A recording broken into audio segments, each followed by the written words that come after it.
मस्त तरी आली। आज आपण बनवणार आहोत मटणाचा खिमा। त्यासाठी मी अर्धा किलो खिमा आणलेला आहे। आज आपण खिमा कुकरमध्ये त्याला शिजवणार आहोत। आता आपण पुढची रेसिपी बघूया।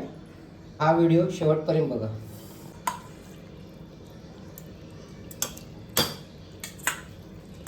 आता आपण खिमा हा कुकरमध्ये टाकून घेऊया।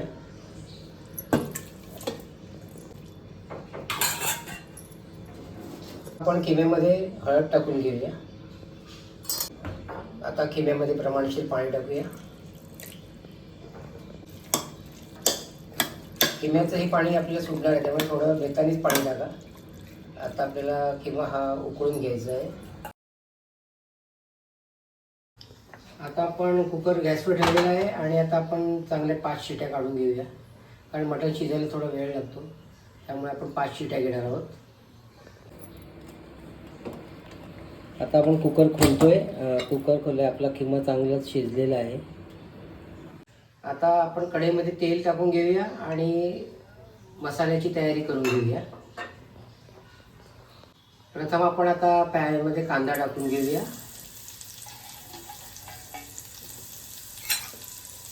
आपल्याला कांदा चांगला परतून घ्यायचा आहे, गोल्डन ब्राऊन वगैरे। आवाज आहे माझा तर। आता आपण कांदा आपला चांगला गोल्डन ब्राऊन झालेला आहे, त्यात आपण सुकं खोबरं टाकून घेऊया। आता सुकं खोबरं पण आपण त्याच्यामुळे चांगलं परतून घेऊया, खमंग असं भाजून घेऊया सुकं खोबरं, त्यामुळे आपला खिमा पण एकदम टेस्टी बनणार आहे।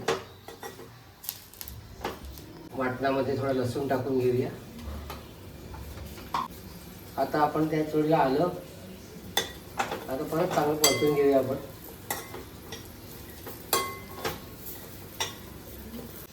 आता आपलं वाटण चांगलं भाजून झालेलं आहे, ते आपण जरा डिशमध्ये काढून थंड करून घेऊया आणि मग ते चांगलं वाटून आपण ते वाटण आपल्या खिम्याला लावणार आहोत।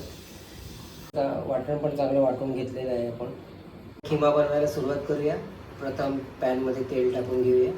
तेल थोडं जास्तीच टाकूया, कारण खिम्याला तेल थोडं जास्ती लागते। आता आपण तेलामध्ये मसाले टाकून घेऊया। त्यात मालवणी मसाला, धणा जिरा पावडर, हळद, गरम मसाला असे सर्व मसाले आहेत। आपण मसाले चांगले तेलावर परतवून घेणार आहोत। केलेलं वाटप त्यात टाकून घेऊया।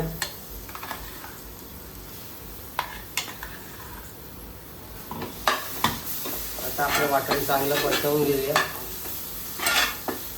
आता चांगला भाजलेला आहे आपला मसाला, तर चांगला भाजून आपण घेतलेला आहे, त्यात तेल पण सुटलेलं आहे, म्हणजे आपला मसाला तयार आहे। आता त्यात आपण खिमा टाकून घेऊया।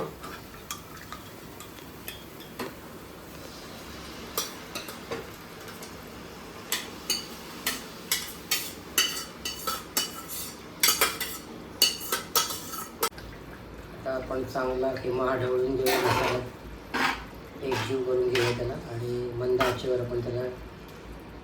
आता आपण चवीप्रमाणे मीठ टाकून घेऊया। थोडंसं आपण पाणी टाकणार आहोत, प्रमाणशीर थोडं।